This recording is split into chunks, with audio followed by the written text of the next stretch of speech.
इस कहानी की शुरुआत में हमें बताया जाता है कि आज से हजारों सालों पहले जब धरती और स्वर्ग को अलग किया गया था, तब दुनिया का सबसे पहला और पावरफुल डिमन प्रीमोडियन पैदा हो गया, जो तीनों लोगों पर राज करना चाहता था। इसीलिए उसने सभी लोगों पर अटैक करना शुरू कर दिया। देवताओं के सैनिकों ने उसे रोकने की बहुत कोशिश की, लेकिन उसका सामना कोई नहीं कर पाया। तो बुद्धा ने अपने एक शिष्य गोल्डन शिकारा को प्रीमोडियम को रोकने के लिए भेजा, क्योंकि उसके पास क्यू नाम की बहुत ही पावरफुल एनर्जी थी। शिकारा ने अपनी सारी क्यू एनर्जी को इस्तेमाल करके प्रीमोडियम को हमेशा के लिए पृथ्वी के सबसे अंधेरे और ठंडे इलाके में कैद कर दिया था। फिर हमें पता चलता है कि ये कहानी सैंडी बाजी को सुना रहा है, लेकिन बाजी को इस कहानी पर यकीन नहीं होता। तो सैंडी उसे कहता है कि ये कहानी सच्ची है, क्योंकि प्रीमोडियम ने जहाँ भी पैर रखा था वहाँ का सारा जीवन नष्ट हो गया और प्रीमोडियम किसी भी चीज को दानव में बदल सकता है। फिर वो दोनों अपने मास्टर टैंक के पास जाते हैं, क्योंकि उन्हें लेकर एक पश्चिम की तीर्थ यात्रा पर जाने वाले थे। तभी वहाँ टैंक का प्रिय शिष्य सन वुकोंग भी आ जाता है, जिसे हम मंकी किंग के नाम से जानते हैं, जो सभी डिमन का राजा है। फिर वो सभी अपनी यात्रा पर निकलते हैं, जहाँ रास्ते में वो एक भुजवांग नाम के टेम्पल पर थोड़ी देर आराम करने का सोचते हैं। वो जब द्वार पर पहुँचते हैं तो उस टेम्पल से दो लड़के बाहर आते हैं, जो उस टेम्पल के केयरटेकर थे। वो उन सभी को अपने साथ अंदर लेकर जाते हैं, क्योंकि अब उनके मास्टर जेन्युआन किसी काम से अमेरिका के भूपेंद्र जोगी गए थे। वो दोनों लड़के मास्टर टैंक को सिर ये सील के पास लेकर जाते हैं, जहाँ मास्टर ध्यान करने लगते हैं। वही मंकी और उसके दोस्त टेम्पल में घूम रहे थे और वहाँ की चीजों का मजा ले रहे थे। तभी बाजी छुपकर उन केयरटेकर की बातें सुन लेता है, जो उनसे किसी खास तरह के फ्रूट को छिपाने की बात कर रहे थे। ये सुनकर बाजी फौरन मंकी किंग के पास जाता है और उसे सारी बात बताता है। तो वो दोनों छिपकर उन केयरटेकर का पीछा करने लगते हैं। तो वो देखते हैं कि लड़के किसी सीक्रेट जगह में जा रहे हैं। ये देखकर मंकी किंग और बाजी अपना रूप बदलकर अंदर घुस जाते हैं, जहाँ वो बहुत ही बड़े व्हाइट कलर के जादुई पेड़ को देखते हैं, जिस पर बहुत ही खास तरह के फल लगे हुए थे। वो दोनों केयरटेकर वहाँ से एक फल तोड़कर चले जाते हैं, जिससे मौका पाकर मंकी किंग और बाजी अपने असली रूप में आ जाते हैं और फल को देखकर इनके मुंह में भी पानी आ रहा था। इसीलिए मंकी किंग अपनी लाठी से एक फल को तोड़ लेता है, लेकिन वो फल जमीन पर नीचे जाकर गिर जाता है। बाजी उस फल को उठाने जाता है, लेकिन तभी वो फल जमीन में कहीं गायब हो जाता है। बाजी उस फल को ढूंढने की काफी कोशिश करता है, लेकिन उसे कुछ नहीं मिलता। तभी मंकी किंग को वहीं डिमन एनर्जी का एहसास होता है, इसीलिए अपनी पावर का यूज करके एक आलू राक्षस को बाहर निकाल लेता है। और मंकी किंग उस पर बहुत गुस्सा होता है कि तुमने मेरा फल चुरा लिया। तो वो आलू उसे बताता है कि मैंने कुछ नहीं किया, बल्कि ये सभी जादुई फल है जो जमीन पर लगते ही गायब हो जाते हैं, क्योंकि ये फ्रूट्स 10,000 वर्षों में सिर्फ एक बार लगते हैं। अगर तुम इन फल को खा लो तो तुम 47,000 सालों तक जीवित रह सकते हो। ये सुनते ही मंकी किंग उस फल को खाने के लिए बहुत उत्सुक हो जाता है और वो उस आलू की पूरी बात सुने बगैर ही उस फल को तोड़ने के लिए चला जाता है। मंकी किंग उस पेड़ से 3 फल तोड़ लेता है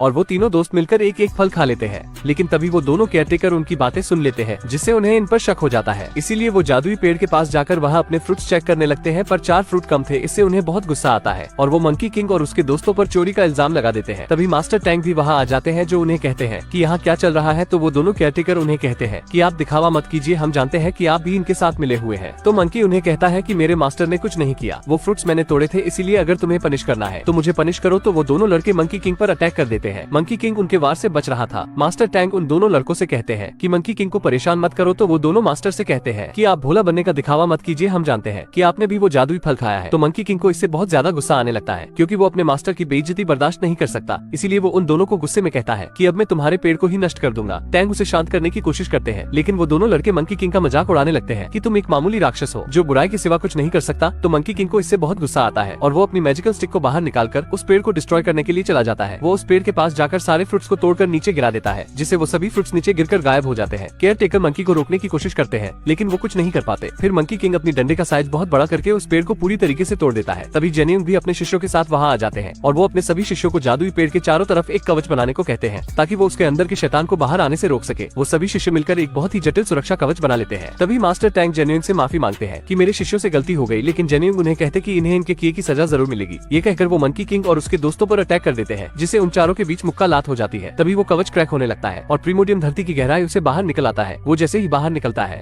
तो उसकी नजर टैंक पर पड़ती है, जिससे उसे लगता है कि वो गोल्डन शिकारा है। इसीलिए वो उसे पकड़कर अपने साथ ले जाता है। वही मंकी किंग और जेन्युइन के बीच अभी भी फाइट चल रही थी। तो जेन्युइन कलेश को रोकने के लिए मंकी किंग और उसके दोस्तों को एक शील्ड में बंद कर देते हैं। मंकी किंग उस शील्ड को तोड़ने की बहुत कोशिश करता है, लेकिन वो उस शील्ड को नहीं तोड़ पाता। जेन्युइन उसे बताते हैं कि तुमने बहुत बड़ा अपराध किया है, क्योंकि ये कोई आम पेड़ नहीं था, बल्कि इसे क्यू ऊर्जा द्वारा बनाया गया था और इसके नीचे बहुत ही खतरनाक शैतान प्रीमोडियम कैद था। लेकिन तुम्हारी गलती की वजह से वो आजाद हो गया। तो मंकी किंग उसे कहता है कि वो एक मॉन्स्टर ही तो है, इसीलिए मैं अपने मास्टर को बचाने जा रहा हूँ। तो जेन्युइन उसे कहते हैं कि कहना बहुत ही आसान होता है, लेकिन करना उतना ही मुश्किल, क्योंकि 3 दिन बाद प्रीमोडियम अपने पुराने शक्तिशाली रूप में वापस आ जाएगा और वो तुम्हारे मास्टर को निगल लेगा, क्योंकि तुम्हारे मास्टर टैंक ही गोल्डन शिकारा के 10वें अवतार है। इसीलिए अगर उसने तुम्हारे मास्टर की शक्तियाँ हासिल कर ली तो वो बहुत ताकतवर हो जाएगा, जिसे कोई रोक नहीं पाएगा और वो तीनों लोगों को अपने वश में कर लेगा। तो मंकी किंग उन्हें कहता है कि ऐसा कोई डिमन नहीं है जिसे मैं वश में नहीं कर सकता, इसीलिए मैं अपने मास्टर को बचा लूंगा। तो जेन्युइन उसे एक मौका देते हैं। फिर मंकी किंग अपने दोस्तों के साथ वहाँ वहाँ जाने की तैयारी करने लगता है, लेकिन उस जादुई पेड़ से क्यू एनर्जी निकलकर मंकी किंग के बैग में उनके साथ चली जाती है। वही दिखाया जाता है प्रीमोडियम टैंक को लेकर एक माउंटेन की तरफ बढ़ रहा है और उसके रास्ते में जितने भी जीवित जीव जंतु आते हैं उन्हें उसकी डार्क एनर्जी डिमन में तब्दील कर देती है। प्रीमोडियम जब उस पहाड़ तक पहुंचता है तो वहाँ बहुत सारे डिमन उस पर अटैक करने आने लगते हैं, लेकिन जब प्रीमोडियम उन डीमन के लीडर को बताता है कि वो प्रीमोडियम है तो वो सभी डरकर उसके सामने घुटने टेक लेते हैं। फिर वो सभी को कहता है कि जब तक मैं अपने असली रूप में नहीं आ जाता तब तक तुम इस स्मोक का ख्याल रखना। फिर वो डिमन टैंक को अपने साथ ले जाते हैं। तभी डिमन का लीडर प्रीमोडियम को कहता है कि इस स्मोक का शिष्य सन वुकोंग बहुत ही शक्तिशाली है, क्योंकि वो सभी डिमन का राजा है जिसने 500 सालों पहले स्वर्ग के मंदिर में आतंक मचाया था। तो प्रीमोडियम उसे कहता है कि मेरे अलावा यहाँ कोई राजा नहीं हो सकता और वो गुस्से में उसे वहाँ से दूर फेंक देता है। वही दिखाया जाता है कि मंकी किंग अपने साथियों के साथ आगे बढ़ रहा था। वो एक जगह पर आराम करने के लिए रुकते हैं। तभी वहाँ वो क्यू एनर्जी उनके बैग से निकलकर बाहर आ जाती है, जिससे उन सभी को लगता क्यू एक डिमन है। लेकिन तभी वो क्यू एनर्जी ह्यूमन फॉर्म में चेंज हो जाती है और वो उन्हें बताती है कि मैं कोई डिमन नहीं हूँ, बल्कि मैं वही क्यू एनर्जी हूँ जिसने प्रीमोडियम को पकड़कर उस पेड़ के नीचे सील कर दिया था। लेकिन मंकी किंग को उसकी बातों पर विश्वास नहीं होता, इसीलिए उसे दूर फेंक देता है। फिर वो जमीन से उसी आलू डिमन को दोबारा बाहर निकालता है और उससे पूछता है कि मुझे बताओ कि प्रीमोडियम कहाँ छुपा हुआ है। तो आलू उसे बताता है कि ये माउंटेन गोड का इलाका है जो सारी जगहों के बारे में जानता है, इसीलिए उसके टेम्पल से ही तुम्हें प्रीमोडियम के ठिकाने का पता चल सकता है। फिर वो ये भी बताता है कि तुम क्यू एनर्जी की मदद से प्रीमोडियम को मार सकते हो, इसीलिए तुम्हें उसकी मदद लेनी चाहिए। लेकिन मंकी किंग उसकी बात नहीं सुनता और आलू को भी दूर फेंक देता है। तो सैंडी उसे बताता है कि वो सच कह रहा था, क्योंकि किताब में लिखा है कि बुद्धा के शिष्य ने अपनी सारी क्यू एनर्जी का इस्तेमाल करके ही प्रीमोडियम को सील किया था। तो मंकी किंग को भी उसकी बात समझ आ जाती है, लेकिन प्रीमोडियम भी उन्हें अब शक्तियों की मदद से देख रहा था, इसीलिए अपने साथियों को उन्हें मारने के लिए भेजता है। तभी टैंग उसे कहते हैं कि मेरे शिष्य मुझे बचाने जरूर आएंगे। तो प्रीमोडियम उसे कहते हैं कि तुम्हारे शिष्य मुझे कभी भी नहीं रोक सकते, इसीलिए तुम्हें सपने देखना बंद कर देना चाहिए। अब मंकी किंग भी क्यू एनर्जी को भी अपने साथ लेकर आगे बढ़ने लगता है, जहाँ वो एक गाँव में खाना खाने के लिए जाते हैं। लेकिन वहाँ गाँव में सभी उन डिमन को देखकर काफी डर जाते हैं कि तभी डार्क एनर्जी आकर उस गाँव को चारों तरफ से घेरने लग जाती है। ये देखकर मंकी किंग क्यू एनर्जी को एक लालटेन के अंदर छिपा देता है, क्योंकि वो समझ जाता है कि प्रीमोडियम उसकी एनर्जी को खत्म करना चाहता है। तभी वहाँ सभी डिमन उन्हें मारने के लिए आ जाते हैं, लेकिन मंकी किंग अकेला ही उन पर बहुत भारी पड़ता है। वो एक एक करके सभी को मारने लगता है। ये देखकर वो डिमन उस गाँव के लोगों को शैतान बनाने लग जाते हैं, क्योंकि उन्हें पता होता है कि मंकी किंग निर्दोष लोगों पर अटैक नहीं कर सकता। तो मंकी किंग अपनी पावर से उन सभी इंसानों को फ्रिज कर देता है। तभी उन डिमन का लीडर उस क्यू एनर्जी वाली लालटेन को लेकर वहाँ से भागने लगता है। ये देखकर मंकी किंग उस पर अटैक कर देता है और क्यू एनर्जी को बचा लेता है। लेकिन तभी वहाँ और डीमन भी आ जाते हैं जो उस क्यू एनर्जी के पीछे पड़ जाते हैं। ये देखकर मंकी किंग पूरे टावर को ही 2 हिस्सों में काट देता है, जिससे वो सभी डिमन उस मीनार के नीचे दब जाते हैं। क्यू एनर्जी को उन मासूम लोगों के लिए बहुत बुरा लगता है जो अब डिमन बन गए थे, इसीलिए वो क्यू एनर्जी नीचे आकर अपनी पावर की मदद से उन सभी इंसानों को सही कर देती है। ये देखकर मंकी किंग और उसके दोस्त हैरान हो जाते हैं, लेकिन इससे क्यू एनर्जी बहुत कमजोर हो जाती है। मगर जब वो वापस से फल खाती है तो उसकी एनर्जी वापस आ जाती है। इन सबसे मंकी किंग और उसके दोस्त उसे काफी पसंद करने लगते हैं। लेकिन उन सभी डीमन का लीडर जब प्रीमोडियम के पास जाकर बताता है कि मैं उस क्यू एनर्जी को मारने वाला था, लेकिन तभी मंकी किंग ने मुझे रोक लिया। तो प्रीमोडियम उसे कहता है कि तुम कुछ काम के नहीं हो। ये कहते ही वो उसे खा जाता है और फिर वो अपने अंदर से डार्क शेडो निकालकर उसे मंकी किंग को खत्म करने के लिए भेजता है। वहीं मंकी किंग अपने साथियों के साथ माउंटेन गोड के इलाके में पहुंच जाता है, लेकिन वहाँ कोई नहीं था, सिर्फ वहाँ माउंटेन गोड का स्टेचू होता है। तभी वो डार्क शेडो आकर माउंटेन गोड के स्टेचू को अपने वश में कर लेती है, क्योंकि अभी माउंटेन गोड की आत्मा वहाँ नहीं थी, जिससे माउंटेन गॉड मंकी किंग पर अटैक करने लगते हैं। वो अपने रकुन डॉग से उन तीनों पर अटैक कर देता है। मंकी किंग उस रकुन डॉग को मारने की बहुत कोशिश करता है, लेकिन वो उसे नहीं मार पाता। तो सैंडी अपनी बुक में देखकर बताता है कि रकुन डॉग को सिर्फ मुंह बांध कर ही मारा जा सकता है। तो मंकी किंग अपने कुछ बाल तोड़कर उस रकुन का मुंह बंद कर देता है, जिससे वो सिकुड़ कर मर जाता है। फिर मंकी किंग माउंटेन गॉड पर अटैक करके उसे बेहोश कर देता है, जिससे उसके अंदर से सभी डार्क एनर्जी बाहर निकल आती है, जो उस पूरे टेम्पल को डिस्ट्रॉय कर देती है। वो क्यू एनर्जी पर भी अटैक करने की कोशिश करती है, लेकिन क्यू एनर्जी अपनी पावर से उस डार्क शेडो को खत्म कर देती है।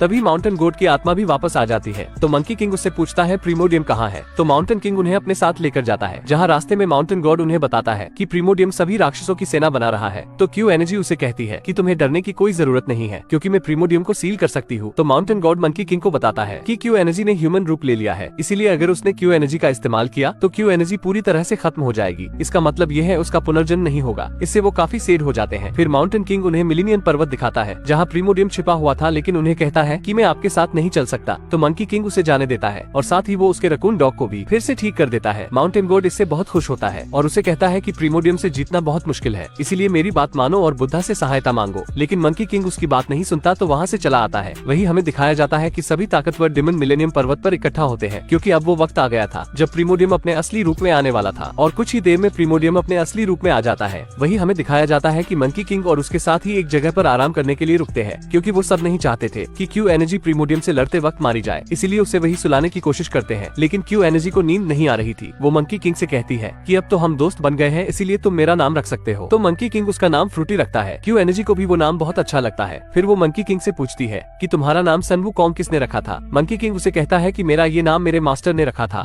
क्योंकि मेरे कोई माँ बाप नहीं है, मैं पत्थर से पैदा हुआ था, इसीलिए तुम चुपचाप सो जाओ, क्योंकि मैं एक बुरा डिमन हूँ जो बुराई के सिवा कुछ नहीं कर सकता। तो फ्रूटी उसे कहती है कि तुम बुरे नहीं हो, तुम एक अच्छे डिमन हो। साथ ही वो उसे ये भी कहती है कि हम दोनों मिलकर प्रीमोडियम को हरा देंगे और तुम्हारे मास्टर को आजाद कर लेंगे। तो मंकी किंग उससे वादा करता है कि हम सभी मिलकर प्रीमोडियम से लड़ेंगे। तो फ्रूटी इससे बहुत खुश होती है। फिर वो वहाँ एक चट्टान पर जाकर सो जाती है। तो मंकी किंग उसके चारों तरफ एक कवच बना देता है ताकि उसे कोई नुकसान नहीं पहुँचा सके, और वो उसे अपने साथ भी लेकर नहीं जा सकते थे क्योंकि इससे उसकी जान को खतरा था। फिर वो तीनों आगे बढ़ जाते हैं और सुबह होते होते पर्वत के काफी करीब पहुँच जाते हैं। लेकिन तभी प्रीमोडियम के सभी डिमन उन पर अटैक करने के लिए आने लगते हैं। तो मंकी किंग भी अपने दोस्तों के साथ लड़ाई करने के लिए तैयार हो जाता है। वो तीनों सभी डिमन पर भारी पड़ने लगते हैं क्योंकि बाजी खुद को बहुत बड़े मॉन्स्टर में बदल लेता है और सैंडी अपनी वाटर की शक्तियों से उन पर हमला करने लगता है। उन सभी के बीच बहुत ही तगड़ी फाइट होती है, लेकिन एक जगह मंकी किंग को सभी डिमन चारों तरफ से घेर लेते हैं। ये देखकर मंकी किंग अपने बालों की मदद से बहुत सारे क्लोन बना लेता है और सभी डिमन पर भारी पड़ने लगता है। तभी भी प्रीमोडियम वहाँ आ जाता है और उन डिमन को खुद ही मार देता है क्योंकि उसे लगता है कि वो सब कमजोर हो गए हैं। मंकी किंग अपनी पूरी पावर से प्रीमोडियम पर अटैक करने लगता है। वो तीनों एक परफेक्ट टीम की तरह प्रीमोडियम पर अटैक करते जाते हैं, जिससे ऐसा लगता है जैसे प्रीमोडियम आसानी से हार जाएगा। लेकिन प्रीमोडियम वापस उठ खड़ा होता है और अपनी रिंग से उन पर हमला करने लगता है, जिससे वो तीनों इस बार प्रीमोडियम के सामने नहीं टिक पाते और प्रीमोडियम उन्हें बहुत मारता है। वही फ्रूटी की जब आँख खुलती है तो वो देखती है कि मंकी वहाँ नहीं है, इसीलिए वो उससे बाहर निकलने की कोशिश करती है, लेकिन उस कवच की वजह से वो बाहर नहीं निकल पाती। तभी मंकी बहुत जख्मी हुआ उसके पास अगर गिरता है और प्रीमोडियम उसे मारने लगता है, लेकिन तभी उसके दोस्त उसे बचाने आते हैं, मगर प्रीमोडियम उन दोनों को ही जान से मार देता है और मंकी किंग चाहकर भी उन्हें नहीं बचा पाता क्योंकि वो बहुत बुरी तरीके से जख्मी हो चुका था। फिर भी प्रीमोडियम फ्रूटी को खत्म करने के लिए उसके चारों तरफ बने कवच को तोड़ने लगता है। तो मंकी किंग उसे रोकने की बहुत कोशिश करता है, लेकिन प्रीमोडियम कवच को तोड़ देता है। ये देखकर मंकी फ्रूटी को वहाँ से भागने को कहता है। फ्रूटी उसकी ये हालत देखकर रोने लग जाती है। तभी प्रीमोडियम टैंक को भी वहाँ ले आता है और वो मंकी किंग के सामने ही टैंक की पावर को अपने अंदर खींच लेता है, जिससे टैंक की आत्मा भी निकल जाती है। इससे फ्रूटी काफी सैड हो जाती है और वो अपनी पावर मंकी किंग को देने लगती है, लेकिन मंकी किंग पावर लेने से मना कर देता है। तभी प्रीमोडियम फ्रूटी को पकड़ लेता है और वो मंकी किंग से कहता है कि तुम डिमन के राजा बनने के बिल्कुल लायक नहीं हो, इसीलिए अपनी हार मान लो। लेकिन मंकी किंग उसे कहता है कि हार मानने से अच्छा मैं मरना पसंद करूंगा। इससे प्रीमोडियम को और ज्यादा गुस्सा आ जाता है और वो मंकी किंग को बहुत बुरी तरह से मारने लगता है। ये देखकर फ्रूटी को भी बहुत गुस्सा आ जाता है और वो अपनी पावर से प्रीमोडियम पर अटैक करने लग जाती है और उसे पूरी तरीके से पकड़ लेती है। लेकिन तभी प्रीमोडियम अपनी पावर को एक्टिवेट कर लेता है क्योंकि अब उसके पास टीम की भी पावर आ गई थी और वो अपनी सारी पावर से फ्रूटी पर अटैक कर देता है, जिससे फ्रूटी दूर जाकर गिरती है और उसकी सोल निकलकर मंकी किंग के अंदर चली जाती है, जिससे मंकी में फिर से जान आ जाती है और उसका स्टोन होट बहुत तेजी से धड़कने लग जाता है और अब मंकी किंग अपने रुद्र रूप में आ जाता है। फिर उन दोनों में बहुत ही भयंकर फाइट शुरू होती है, जिससे अब मंकी किंग प्रीमोडियम पर भारी पड़ता है और उसके हाथ पैर तोड़ देता है। फिर मंकी किंग अपनी स्टिक का साइज बड़ा करके प्रीमोडियम को पूरी तरह से मार देता है, जिससे प्रीमोडियम की सारी डार्क शेडो भी गायब हो जाती है और फ्रूटी की क्यू एनर्जी से बाजी और सैंडी भी दोबारा ठीक हो जाते हैं और अब उनके मास्टर भी वापस आ जाते हैं, जो उन तीनों को आशीर्वाद देते हैं। और पोस्ट क्रेडिट सीन में उस जादुई पेड़ को सही करने के लिए एक देवी प्रकट होती है, जो मंकी किंग के पास मौजूद फ्रूटी के पत्ते से उस पेड़ को वापस सही कर देते हैं और यहीं पर ये मूवी एंड हो जाती है। आपको वीडियो कैसी लगी कमेंट में जरूर बताएं और ऐसी ही वीडियोस के लिए आप चैनल को सब्सक्राइब भी कर सकते हैं। अगली वीडियो आप किस मूवी पर देखना चाहते हैं वो कमेंट जरूर करें।